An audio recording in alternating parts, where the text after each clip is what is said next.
السلام علیکم ورحمۃ اللہ وبرکاتہ۔ نحمدہ ونصلی علی رسولہ الکریم، اما بعد۔ انشاءاللہ سورۃ المطففین کا لیسن نمبر 4 انشاءاللہ آج پڑھیں گے۔ پچھلے لیسن میں ہم نے جو اہل جنت یعنی جو متقی اور نیک لوگ ہوں گے ان کا ہم نے تذکرہ کیا کہ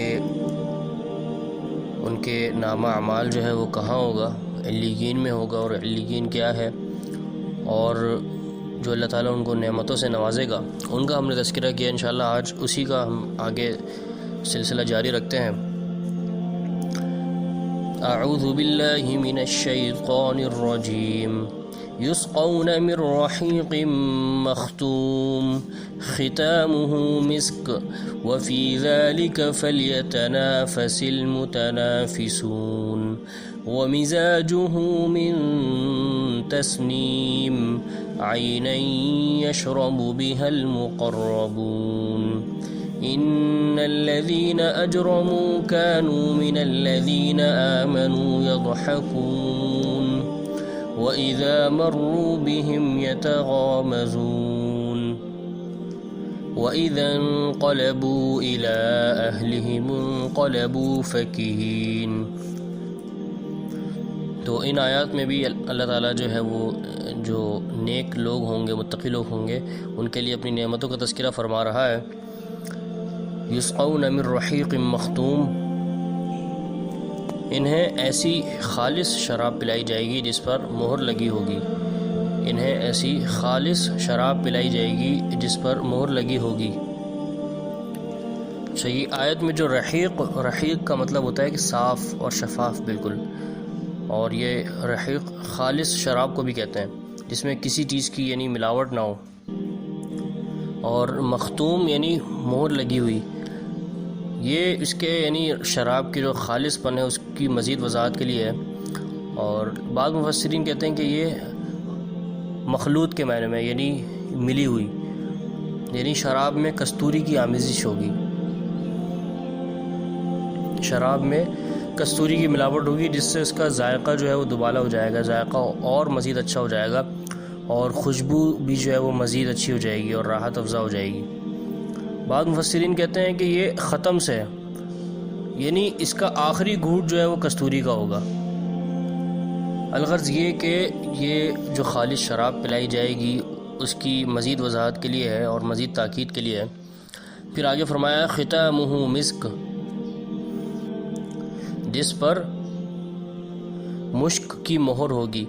ختامہ مسک، جس پر مشک کی مہر ہوگی، جسے ہم کستوری بھی کہتے ہیں۔ وفی ذلک فلیتنافس المتنافسون، سبقت لے جانے والوں کو اسی میں سبقت کرنی چاہیے، سبقت لے جانے والوں کو اسی میں سبقت کرنی چاہیے، یعنی جو نیک عمل کرنے والے لوگ ہیں انہیں ایسے اعمال میں سبقت کرنی چاہیے جس کے صلے میں ان کو جنت ملے، جن کے صلے میں ان کو اللہ تعالیٰ کی یہ بڑی بڑی نعمتیں نصیب ہوں۔ اب اسی شراب کی مزید تفصیل آ رہی ہے کہ وَمِزَاجُهُ مِن تسنیم، اس میں تسنیم کی جو ہے وہ ملاوٹ ہوگی۔ وَمِزَاجُهُ مِن تسنیم، اور اس کی آمیزش تسنیم کی ہوگی، اس کی ملاوٹ تسنیم کی ہوگی۔ مطلب یہ ہے کہ تسنیم جو ہے نا وہ بلندی کے معنی میں ہے۔ تسنیم شراب کی آمیزش ہوگی، جو جنت کے بالائی، جو جنت کے بلند ترین جو مقامات ہوں گے وہاں سے ایک چشمہ جاری ہوگا، اس کے ذریعے سے یہ اس میں ملاوٹ ہوگی، اور یہ جنت کی بہترین اور اعلیٰ شراب ہوگی۔ اب یہ جو تسنیم ہے اس کا آگے فرما رہے ہیں کہ عین یشرب بها المقربون، یعنی وہ چشمہ جس کا پانی مقرب لوگ پئیں گے، اس کی جو ہے وہ آمیزش ہوگی شراب میں۔ اور یہ شراب ایسی دنیاوی شراب کی طرح نہیں ہوگی کہ جس سے انسان کو جو ہے وہ دماغی توازن خراب ہو جائے اور اس کو نشہ آنے لگ جائے، نہیں، بالکل نہیں، بلکہ یہ پاک صاف شراب ہوگی، اور یہ اللہ تعالیٰ کی طرف سے جنتیوں کے لیے، جو متقی لوگ پرہیزگار لوگ ہوں گے ان کے لیے تحفہ ہوگا۔ تو اللہ تعالیٰ سے دعا ہے کہ اللہ تعالیٰ ہمیں بھی ان نیک بندوں میں، ان متقی پرہیزگار بندوں میں شامل فرما لے، ہم سے بھی ایسے اعمال کرا لے کہ قیامت کے دن ہمیں بھی اللہ تعالیٰ کی یہ اچھی اچھی نعمتیں نصیب ہوں، اللہ تعالیٰ ہمیں بھی ان تمام نعمتوں سے نوازے، اور جنتیوں کی تو کیا ہی بات ہے، ان کا کیا ہی مقام ہوگا۔ اللہ تعالیٰ نے سورہ رحمان میں بھی جنتیوں کا تذکرہ فرمایا، اور دیگر مقامات پہ بھی جنتیوں کا تذکرہ فرمایا، ان کی نعمتوں کا تذکرہ فرمایا۔ سورہ محمد کے اندر بھی جو جنت کی نہریں ہوں گی ان کا تذکرہ فرمایا کہ جنت میں شراب کی بھی نہریں ہوں گی، اور شہد کی، دودھ کی، ان تمام چیزوں کی جو ہے وہ نہریں ہوں گی، اور مومنین ان میں سے جو چاہے وہ پئیں گے۔ تو اس آیت تک جو ہے وہ اللہ تعالیٰ نے جنتیوں کا تذکرہ فرمایا۔ اب اس کے بعد اللہ تعالیٰ گناہگاروں کا تذکرہ فرما رہا ہے، انشاءاللہ نیکسٹ کلاس میں ہم وہ پڑھیں گے۔ السلام علیکم ورحمۃ اللہ وبرکاتہ۔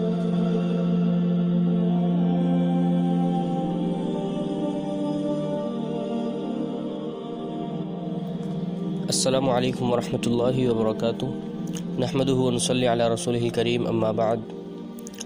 امید کرتا ہوں کہ آپ تمام گروپ ممبرز، دوست، احباب، جہاں تک میری آواز پہنچ رہی ہے، سب خیر و عافیت سے ہوں گے۔ انشاءاللہ آج سورۃ المطففین کمپلیٹ کریں گے۔ سورۃ المطففین کا لیکچر نمبر 4 انشاءاللہ آج اسٹارٹ کریں گے۔ شروع میں پہلے لیکچر میں ہم نے کچھ ابتدائی باتیں ایسے لوگوں کے حوالے سے کی جو ناپ تول میں کمی کرتے تھے، پھر ان کا عذاب ہم نے سنا، اور اس کے بعد جو برے لوگ ہیں، گناہگار لوگ ہیں، ان کا نام اعمال کے بارے میں سنا، پھر اچھے لوگ جو ہیں ان کے نام اعمال کے بارے میں سنا، یعنی ان کا کتنا اچھا انجام ہوگا، پھر جو ان کو جنتوں میں اللہ تعالیٰ نعمتیں نصیب فرمائے گا اس کے بارے میں بھی سنا، یعنی جو انہوں نے دنیا میں اللہ کی دی ہوئی نعمتوں پر شکر ادا کیا اور تکالیف پر صبر کیا، تو اس کے بدلے میں ان کو جو جنتوں میں نعمتیں عطا کی جائیں گی ان کا تذکرہ ہم نے پچھلی کلاس میں کیا تھا۔ اب جو نئے دوست احباب ہیں وہ پچھلے لیکچر سن سکتے ہیں، سارے نیچے لنکس دیے ہوئے ہیں، وہاں سے یوٹیوب پہ جا کے تمام لیکچر سن سکتے ہیں۔ اس کے بعد اب آخری جو آیات ہیں، چند آیات، اس میں ہم انشاءاللہ یہ پڑھیں گے کہ جو مسلمان تھے، یعنی جو مسلمان اچھے کام کرنے والے تھے، نیک اعمال کرنے والے تھے، اللہ تعالیٰ کے احکام کی پابندی کرنے والے تھے، ان کو دیکھ کے کافروں کا کیا رد عمل ہوتا تھا، یعنی جو اللہ تعالیٰ کا انکار کرتے تھے وہ کیا حرکتیں کرتے تھے مسلمانوں کے ساتھ۔ تو انشاءاللہ یہ پڑھیں گے آج ہم۔ آیت نمبر 29 سے سٹارٹ کریں گے۔ اعوذ باللہ من الشیطان الرجیم، ان الذین اجرموا كانوا من الذین آمنوا یضحکون۔ گناہگار لوگ ایمانداروں کی ہنسی اڑایا کرتے تھے، گناہگار لوگ ایمانداروں کی ہنسی اڑایا کرتے تھے، یعنی انہیں حقیر جانتے تھے اور ان کا استہزاء اور مذاق اڑایا کرتے تھے۔ وَإِذَا مَرُّوا بِهِمْ يَتَغَامَزُونَ، اور ان کے پاس سے گزرتے ہوئے آپس میں آنکھ کے اشارے کرتے تھے، اور ان کے پاس سے گزرتے ہوئے آپس میں آنکھوں سے اشارے کرتے تھے، یعنی جب بھی ان کے پاس سے گزرتے، آس پاس جہاں بھی مسلمانوں کو پاتے تو ایک دوسروں جو کفار تھے، جو کافر تھے، وہ آپس میں اپنی پلکوں سے ایک دوسروں کو اشارے کرتے تھے اور مسلمانوں کی تحقیر کرتے تھے، ان کو حقیر جانتے ہوئے ان کے مذہب پر طعن کرتے تھے۔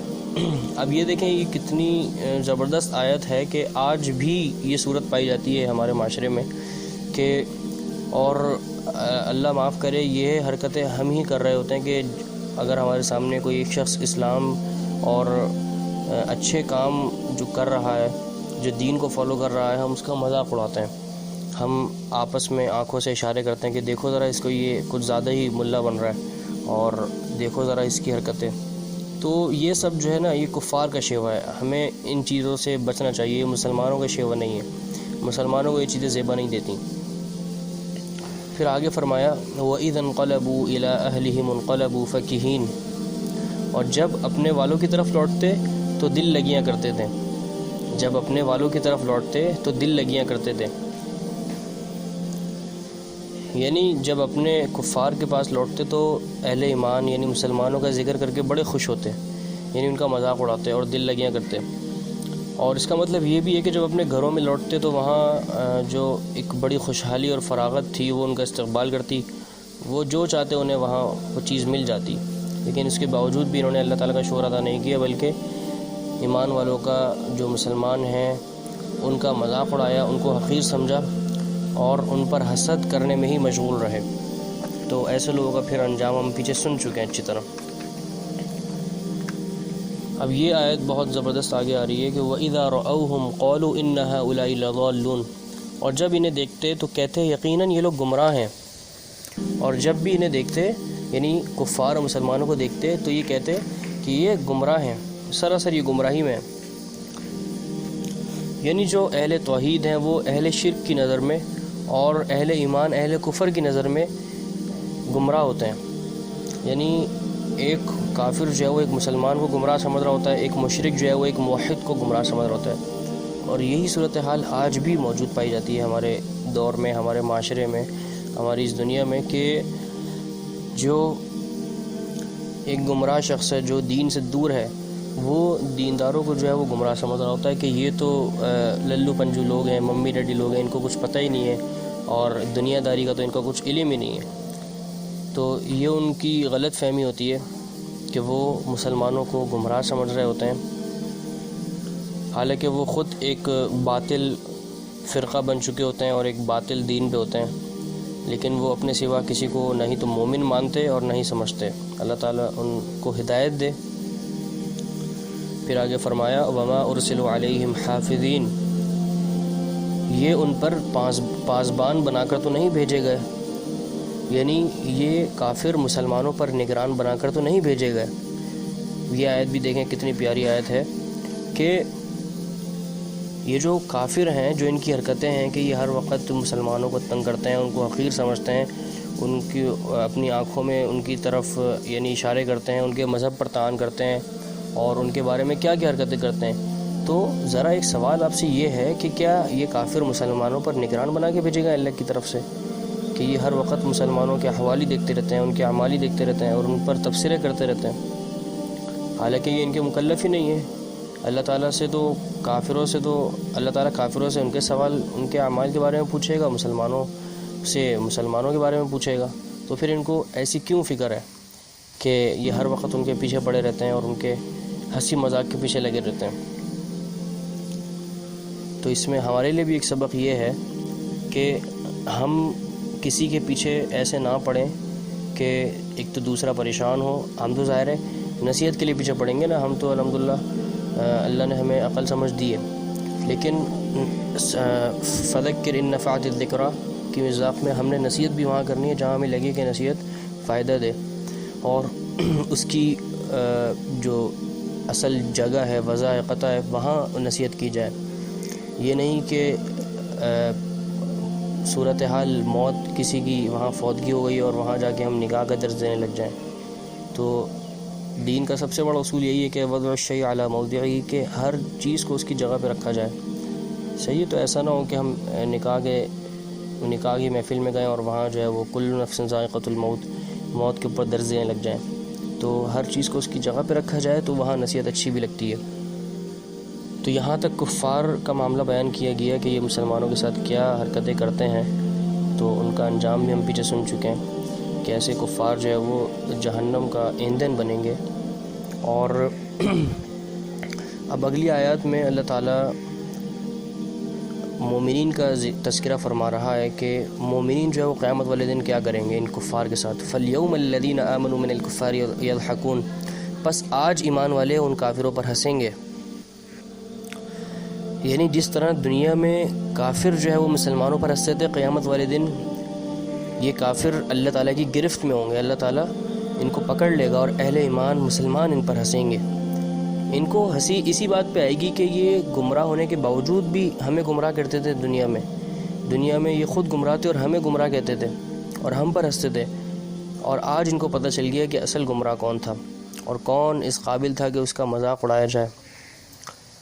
پھر فرمایا علی الارائک ینظرون، تختوں پر بیٹھے دیکھ رہے ہوں گے، یعنی جو جنت میں اللہ تعالیٰ ان کو تخت مسیریاں عطا فرمائے گا، اس پر یہ بیٹھے ہوئے آرام سے جنتی انہیں دیکھ رہے ہوں گے۔ هل ثوب الكفار ما كانوا يفعلون، کہ یہ جو انکار کرنے والے تھے اب انہیں پورا بدلہ دے دیا گیا ہے، یعنی انہوں نے اپنا پورا بدلہ پا لیا۔